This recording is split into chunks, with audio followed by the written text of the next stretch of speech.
Hello. Welcome to episode 10 of Walk the Dog Cinema.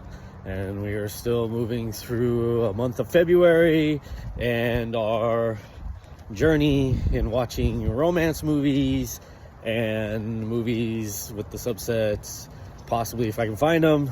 Love Conquers All. And I've gone on to watch 1952's Ivanhoe. I picked it because of the colors. I'd seen little bits and pieces of it here and there throughout my life, and I really just remember the colors. And then the other one is I wanted to kind of touch upon a Elizabeth Taylor movie. I wouldn't call this necessarily off the beaten path, but she is young in this. I didn't want to go with like Father of the Bride, where she's really not a part of it too much, but I have a big thing for like Robin Hood movies and sword and sandal movies and things like that, so this kind of touched upon that, and it takes place during the same time. Basically the synopsis, just like Robin Hood, King Richard is in the Crusades, he's captured, and Prince John is taking over. So, I mean, it's literally Robin Hood, but with a little bit different character. And that is Ivanhoe. And that's Richard Taylor plays Ivanhoe. Joan Fontaine is his love interest. And then to complicate and add a little triangle, we get Elizabeth Taylor. And the basis, again, is Ivanhoe finds out that King Richard is alive and well in the opening credits, and now he's gonna depose Prince John, who he knows is trying to take over the realm in place of King Richard. So overall, it's a fun movie. I liked it in spite of some of its flaws, and I'll get to those, but it is a joyous movie to watch and have fun with. It's got rousing action, great love triangle in that regard, and overall it's fun. I think it is a good romance movie, so to speak. There's a lot of romanticism in it for the time period that they're trying to depict. The colors are just glorious. It's that great MGM Technicolor 3-strip process, and the visuals are tremendous. The colors of all the uniforms are just amazing, and yeah, it's a fun one. I've seen plenty of movies that are better in this genre. But you know, I had fun with it, and it was a good hour and 45-minute watch, and you kind of get away from there. And really, besides the overall arching theme, and you kind of go, oh, that's fun. You do, I will say, you do remember Elizabeth Taylor in this one. She's lit all the heck, and the director just makes her look like the absolute dreamiest thing on the planet. Within it, the makeup is of course just top notch on her, and she's kind of the real star of the movie, even though she's not even the top build. But yeah, fun movie. So again, if you've never seen Ivanhoe, I'd stop here because we're going to get into some spoilers, and go ahead and stop it now and take a watch at it. But if you don't mind it being spoiled, I'm going to continue on, and let's talk a little bit about Ivanhoe. But before we do that, you know, I'm 10 episodes in, and I do walk my dog legitimately while I'm doing this, and I really haven't shown her. And she's a character. She's a Labraheeler. So right now, before I fully get into the movie, I'm gonna kind of introduce you to my 2-year-old Labraheeler, Roca. And this is where it all comes from. So here's Roca. Roca. Yeah. So I hope I got that pretty good. Just a little sneak peek of her. She's a character. She's a lot of fun. She definitely needs her walks, or she'll be bouncing off the walls in no time flat. But she's a joy to walk. And there you have it. Hopefully, I'll show more of her down the line, and let's continue on. So, yeah, Ivanhoe. The beginning is kind of fun. There's a little comedic moment. Ivanhoe is kind of doing a bard thing. He's singing, and the song he's singing is a King Richard song that I guess King Richard made, and this is how he's going to find out that he's still alive. And the payoff with it is that he gets a note from King Richard that there's a ransom for like 150,000 silver pieces or whatever, and that's all kind of a MacGuffin for the movie. There's some importance, I guess, to the ransom and all that, but it's really just him getting back to England, the Great Britain, and dealing with Norman and Saxons going at each other, and who's gonna really rule the roost here.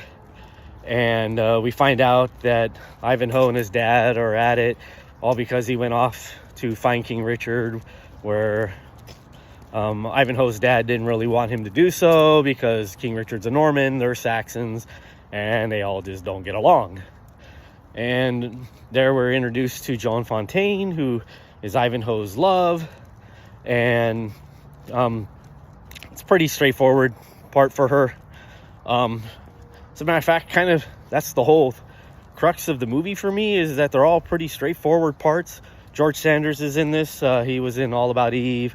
He kind of just does his thing. Almost feels a little sleepwalky. And again, the main role, Ivanhoe, doesn't really even have a story arc in this. And so I know I'm sounding like I'm being very negative, but these are all just kind of truths of the movie. The biggest arc goes to Elizabeth Taylor's character, where she's kind of this young lady who falls in love with Ivanhoe and his ideals, and then learns kind of the basis of what love is for one's country and for one's duty and things like that at the end of the movie, because George Sanders ends up falling in love with her, and he kind of sacrifices his life in one sense to fight Ivanhoe over his conflicting ideals of what love is. But make no mistake, George Sanders is an evil villain in this. Though the movie kind of goes off in that direction, it never really captures it fully. It kind of does a line about how he truly loved her, but then his actions kind of don't speak to that. And I'll get more into that a little bit. But I know it sounds negative, but the movie hurtles along. And like I said, it's fun. It isn't the greatest movie by any stretch of imagination. It was one of MGM's biggest hits in 1952. It made a lot of money. And in one sense, you can see why. It's escapism at its best in that sense. Like I said, the real genius behind the whole movie for me is the editing.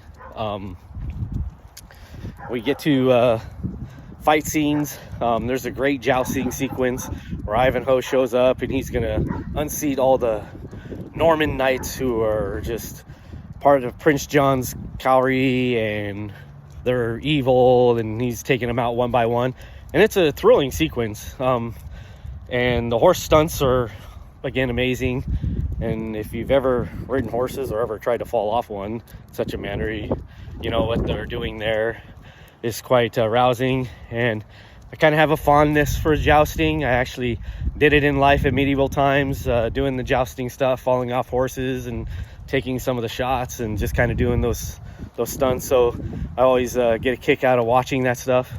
And it's all done really well. Again, it's more editing than it is just cameramanship, and the fighting in and of itself, the editing is top notch to where the scenes are exciting.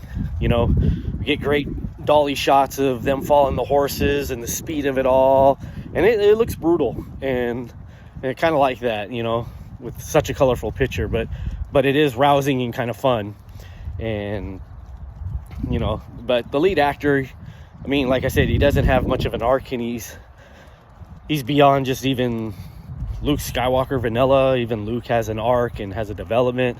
You know, he'd be the Mary Sue of men, even though he's already a knight and things like that. It's just he's got all this dedication for love of his country, love for the girl, and you know, that's all well and fine, but he's really stoic and he's kind of bland. And like I said, the movie, in spite of all that, works just because it's sheer fun.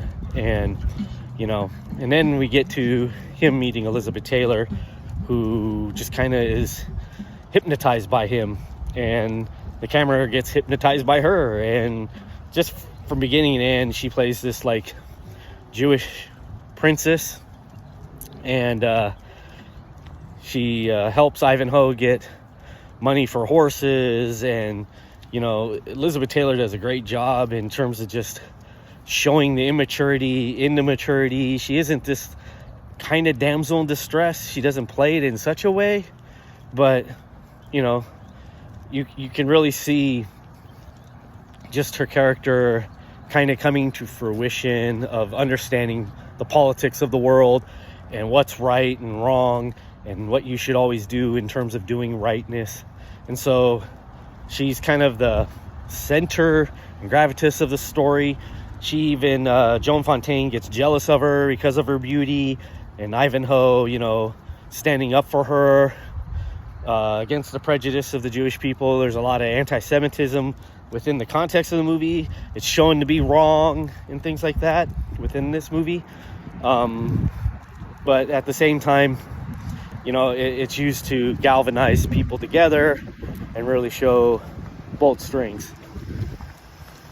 And so it's interesting within it, and she really learns a lot from it, you know.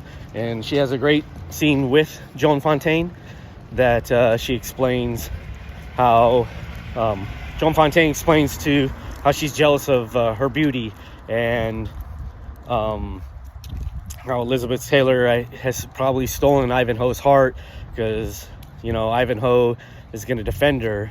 And we come to learn that Ivanhoe just does the right thing. He always does the right thing, whether it's going to piss someone off or make his love jealous.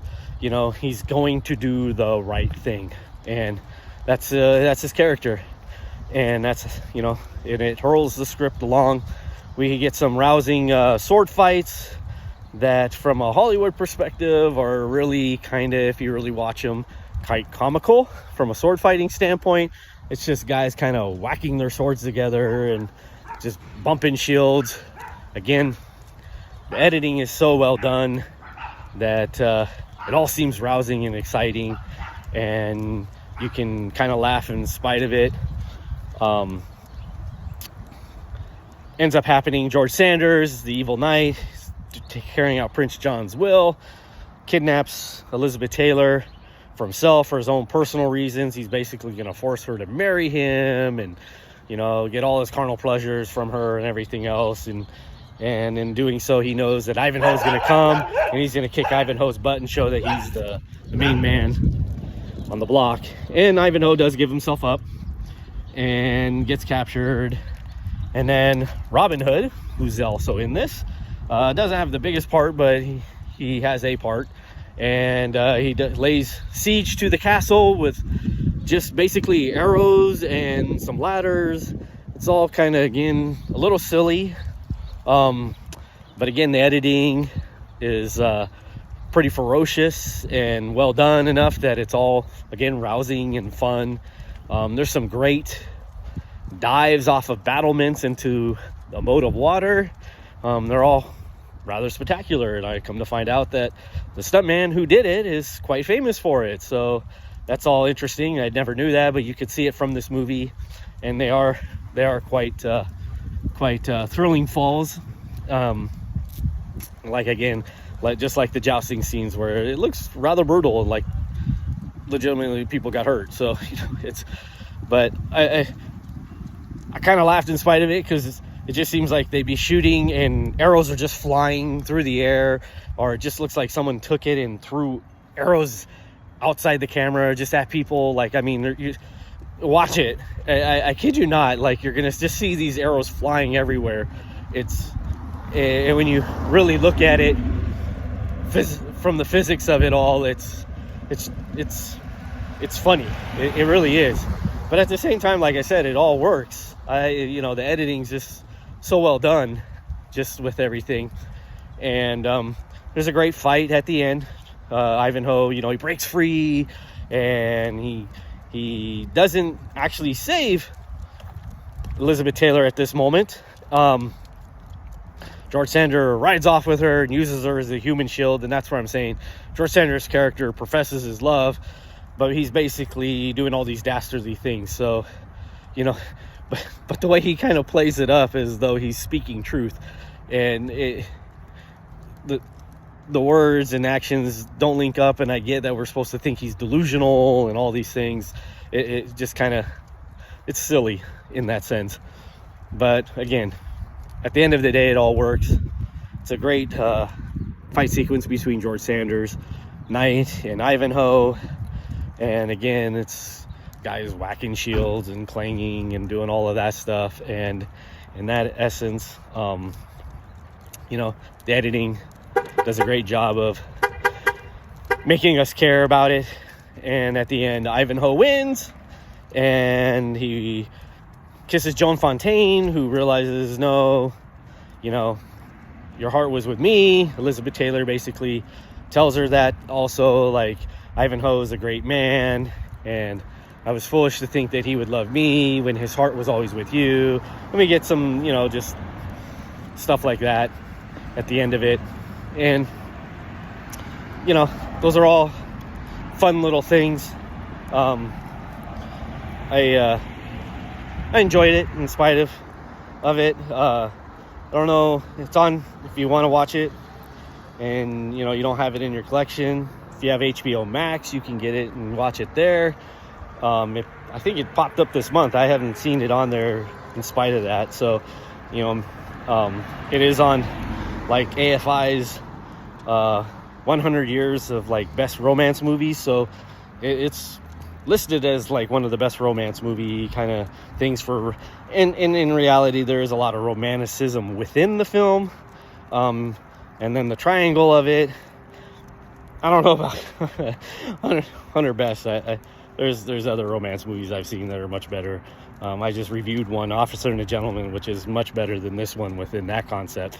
So I don't know, I'd have to watch 100 romance movies, but I think I could get an easy 20 more better than this one. So I don't know, and I'm just saying 20 right now. Obviously there's out of the history of Hollywood, I kind of laughing that this one's on that kind of list. But anyhow, I say watch it, have fun with it, enjoy the colors, just enjoy the pageantry of it, and just kind of go with it, and have a good one, okay? And we'll keep going on. Take care.